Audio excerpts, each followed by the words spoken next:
Chapter 1. Laying Plans. The art of war is of vital importance to the state.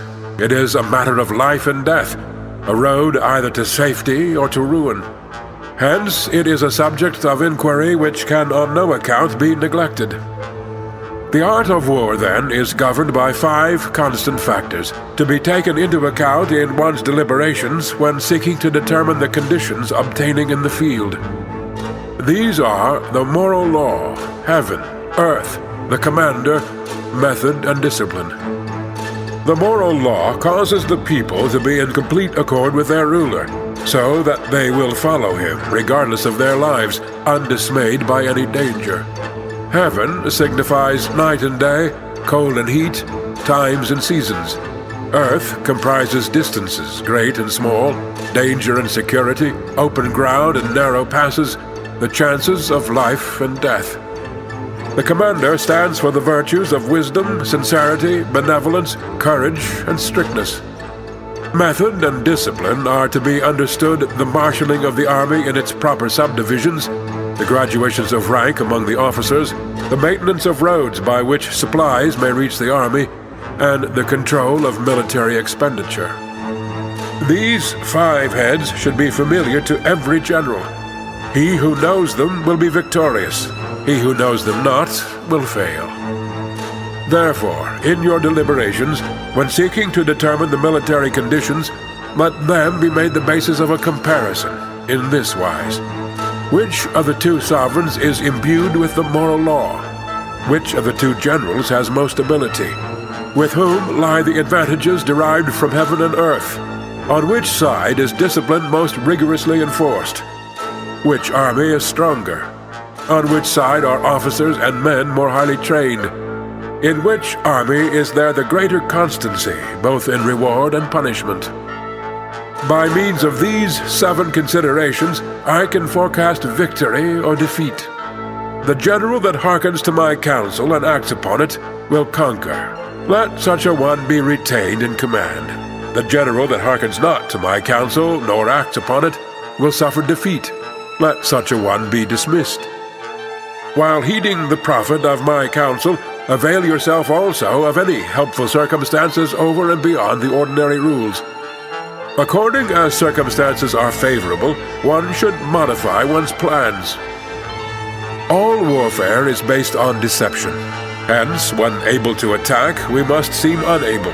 When using our forces, we must seem inactive. When we are near, we must make the enemy believe we are far away. When far away, we must make him believe we are near. Hold out baits to entice the enemy, feign disorder, and crush him. If he is secure at all points, be prepared for him. If he is in superior strength, evade him. If your opponent is of choleric temper, seek to irritate him. Pretend to be weak, that he may grow arrogant. If he is taking his ease, give him no rest. If his forces are united, separate them. Attack him where he is unprepared. Appear where you are not expected. These military devices leading to victory must not be divulged beforehand. Now, the general who wins a battle makes many calculations in his temple ere the battle is fought. The general who loses a battle makes but few calculations beforehand. Thus do many calculations lead to victory, and few calculations to defeat. How much more no calculation at all? It is by attention to this point that I can foresee who is likely to win or lose. Chapter 2. Waging War. In the operations of war, where there are in the field 1,000 swift chariots, as many heavy chariots, and 100,000 mail-clad soldiers, with provisions enough to carry them 1,000 li, the expenditure at home and at the front, including entertainment of guests, small items such as glue and paint, and sums spent on chariots and armor, will reach the total of 1,000 ounces of silver per day. Such is the cost of raising an army of 100,000 men. When you engage in actual fighting, if victory is long in coming, then men's weapons will grow dull, and their ardor will be damped. If you lay siege to a town, you will exhaust your strength. Again, if the campaign is protracted, the resources of the state will not be equal to the strain. Now, when your weapons are dulled, your ardor damped, your strength exhausted, and your treasure spent, other chieftains will spring up to take advantage of your extremity. Then no man, however wise, will be able to avert the consequences that must ensue. Thus, though we have heard of stupid haste in war, cleverness has never been seen associated with long delays. There is no instance of a country having benefited from prolonged warfare. It is only one who is thoroughly acquainted with the evils of war that can thoroughly understand the profitable way of carrying it on. The skillful soldier does not raise a second levy, neither are his supply wagons loaded more than twice. Bring war material with you from home, but forage on the enemy. Thus the army will have food enough for its needs. Poverty of the state exchequer causes an army to be maintained by contributions from a distance. Contributing to maintain an army at a distance causes the people to be impoverished.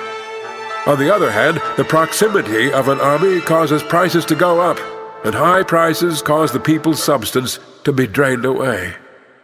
When their substance is drained away, the peasantry will be afflicted by heavy exactions. With this loss of substance and exhaustion of strength, the homes of the people will be stripped bare, and 3/10 of their income will be dissipated, while government expenses for broken chariots, worn-out horses, breastplates and helmets, bows and arrows, spears and shields, protective mantles, draft oxen and heavy wagons will amount to 4/10 of its total revenue. Hence, a wise general makes a point of foraging on the enemy. 1 cartload of the enemy's provisions is equivalent to 20 of one's own, and likewise a single picul of his provender is equivalent to 20 from one's own store. Now, in order to kill the enemy, our men must be roused to anger. That there may be advantage from defeating the enemy, they must have their rewards. Therefore, in chariot fighting, when 10 or more chariots have been taken, those should be rewarded who took the first. Our own flags should be substituted for those of the enemy, and the chariots mingled and used in conjunction with ours. The captured soldiers should be kindly treated and kept. This is called using the conquered foe to augment one's own strength. In war, then, let your great object be victory, not lengthy campaigns. Thus it may be known that the leader of armies is the arbiter of the people's fate, the man on whom it depends whether the nation shall be in peace or in peril. Chapter 3. Attack by Stratagem. In the practical art of war, the best thing of all is to take the enemy's country whole and intact. To shatter and destroy it is not so good. So, too, it is better to recapture an army entire than to destroy it, to capture a regiment, a detachment, or a company entire than to destroy them. Hence, to fight and conquer in all your battles is not supreme excellence. Supreme excellence consists in breaking the army's resistance without fighting. Thus, the highest form of generalship is to balk the enemy's plans. The next best is to prevent the junction of the enemy's forces. The next in order is to attack the enemy's army in the field. And the worst policy of all is to besiege walled cities. The rule is not to besiege walled cities, if it can possibly be avoided. The preparation of mantlets, movable shelters, and various implements of war will take up to 3 whole months, and the piling up of mounds over against the walls will take 3 months more.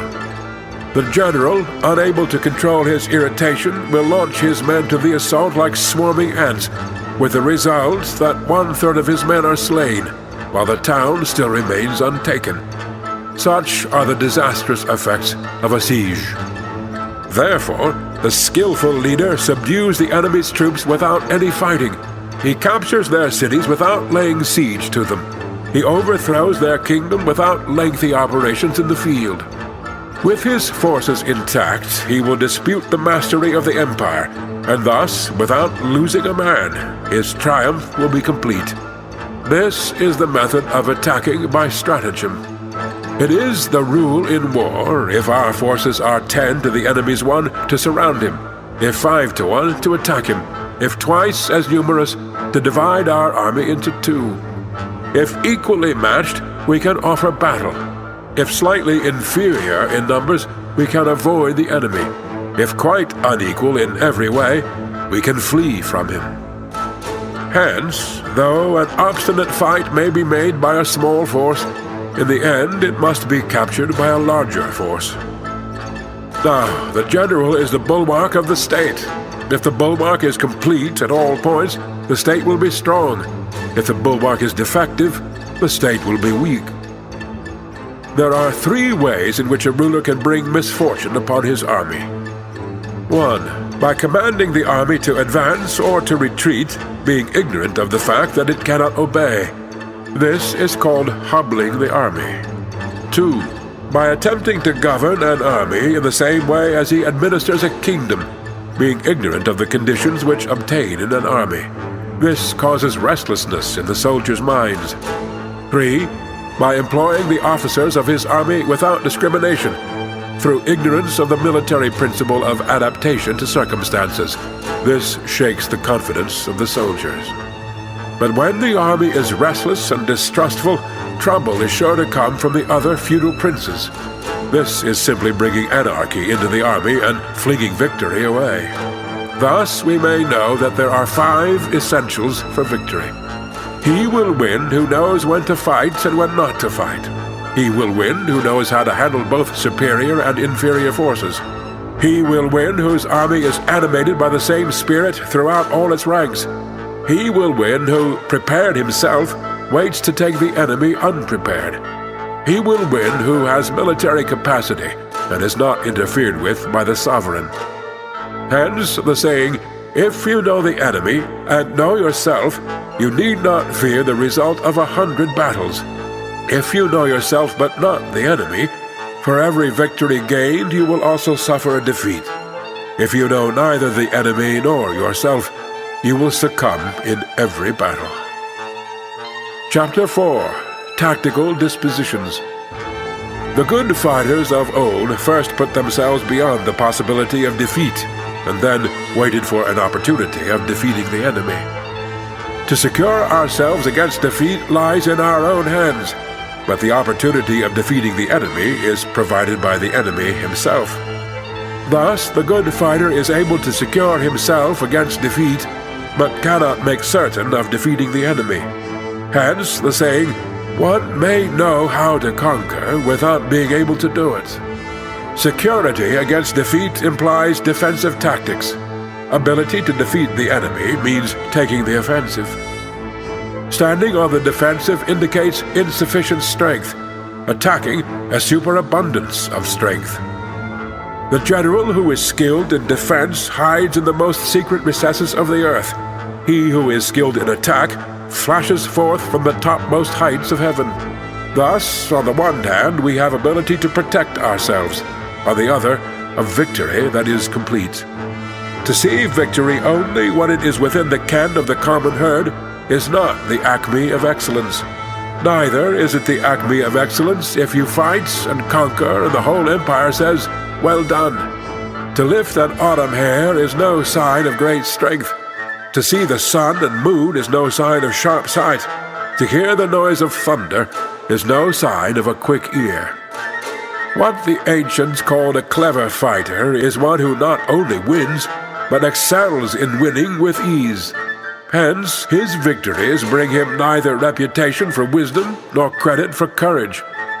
He wins his battles by making no mistakes. Making no mistakes is what establishes the certainty of victory, for it means conquering an enemy that is already defeated. Hence, the skillful fighter puts himself into a position which makes defeat impossible, and does not miss the moment for defeating the enemy. Thus it is that in war, the victorious strategist only seeks battle after the victory has been won, whereas he who is destined to defeat first fights and afterwards looks for victory. The consummate leader cultivates the moral law and strictly adheres to method and discipline. Thus, it is in his power to control success.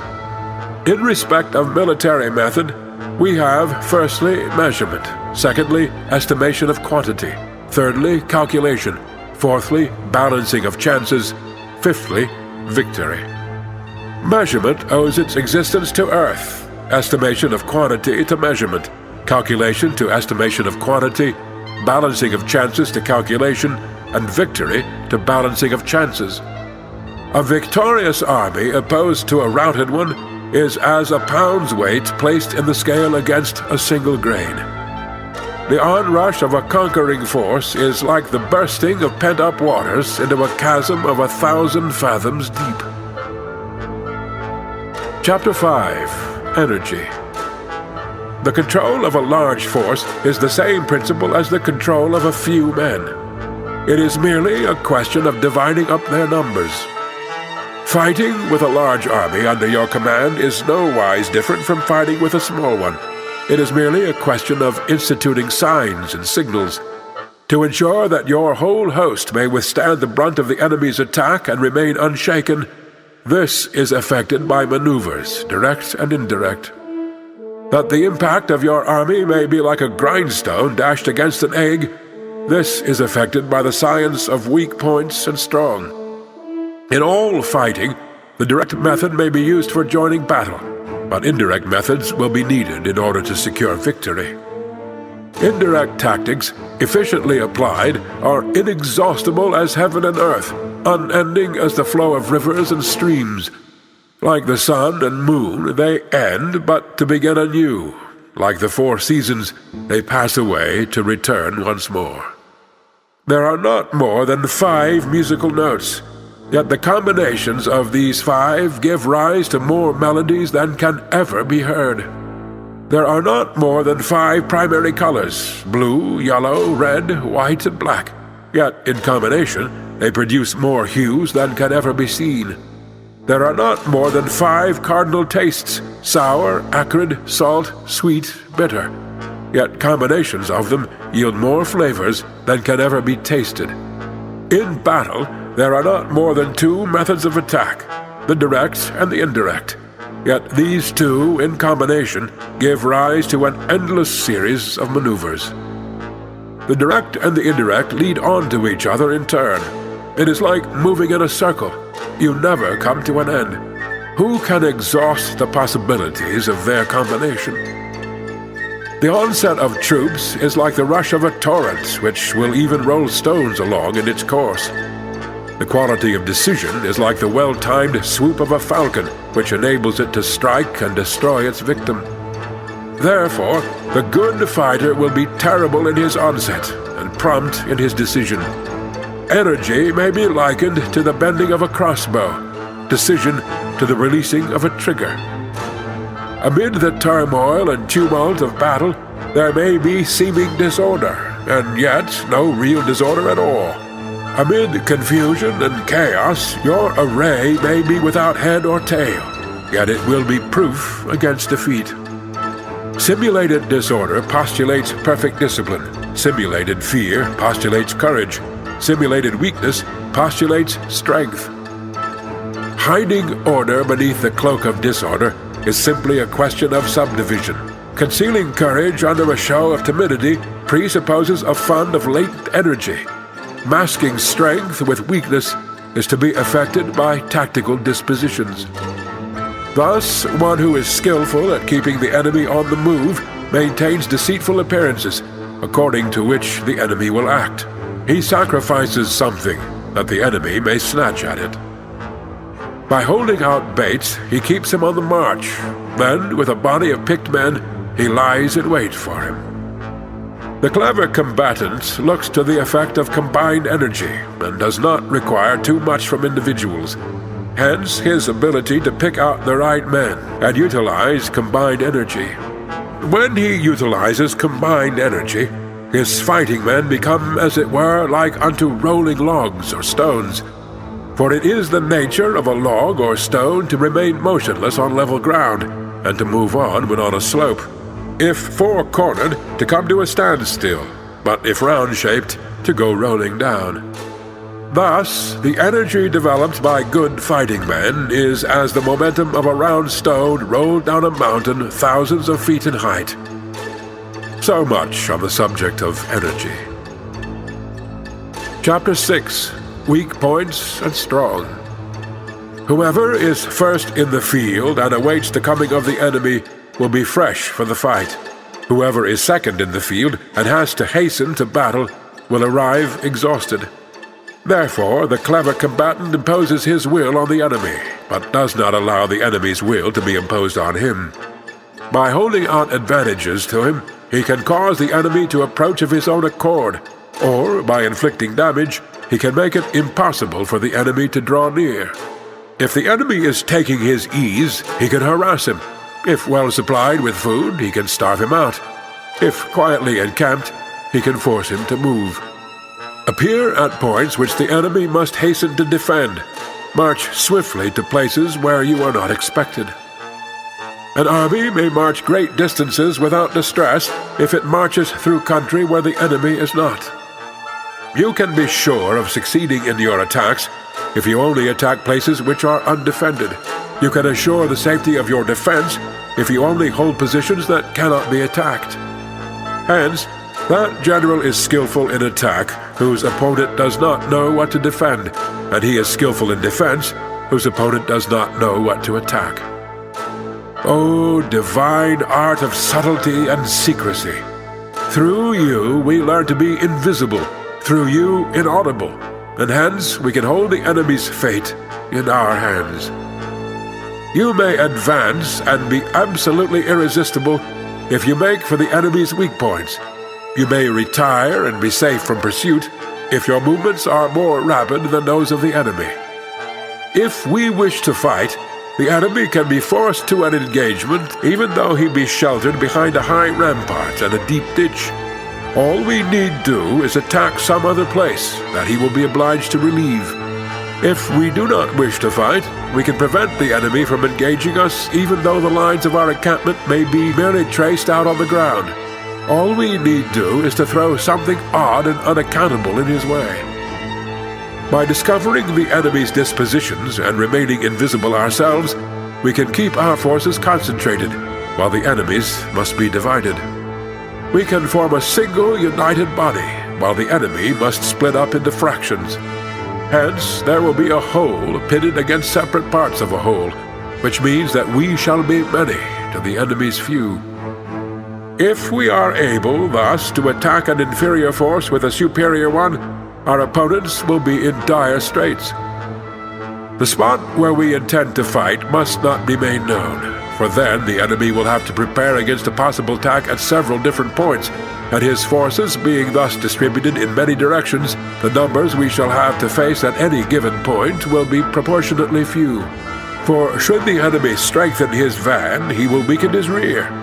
Should he strengthen his rear, he will weaken his van. Should he strengthen his left, he will weaken his right. Should he strengthen his right, he will weaken his left. If he sends reinforcements everywhere, he will everywhere be weak. Numerical weakness comes from having to prepare against possible attacks. Numerical strength from compelling our adversary to make these preparations against us. Knowing the place and the time of the coming battle, we may concentrate from the greatest distances in order to fight. But if neither time nor place be known, then the left wing will be impotent to succor the right equally impotent to succor the left, the van unable to relieve the rear, or the rear to support the van. How much more so if the furthest portions of the army are anything under 100 li apart, and even the nearest are separated by several li. Though according to my estimates the soldiers of Yue exceed our own in number, that shall advantage them nothing in the matter of victory. I say then that victory can be achieved. Though the enemy be stronger in numbers, we may prevent him from fighting, scheme so as to discover his plans and the likelihood of their success, rouse him and learn the principle of his activity or inactivity, force him to reveal himself so as to find out his vulnerable spots. Carefully compare the opposing army with your own, so that you may know where strength is superabundant and where it is deficient. In making tactical dispositions, the highest pitch you can attain is to conceal them. Conceal your dispositions, and you will be safe from the prying of the subtlest spies, from the machinations of the wisest brains. How victory may be produced for them out of the enemy's own tactics, that is what the multitude cannot comprehend. All men can see the tactics whereby I conquer, but what none can see is the strategy out of which victory is evolved. Do not repeat the tactics which have gained you one victory, but let your methods be regulated by the infinite variety of circumstances. Military tactics are like unto water, for water in its natural course runs away from high places and hastens downwards. So in war, the way is to avoid what is strong and to strike at what is weak. Water shapes its course according to the nature of the ground over which it flows. The soldier works out his victory in relation to the foe whom he is facing. Therefore, just as water retains no constant shape, so in warfare there are no constant conditions.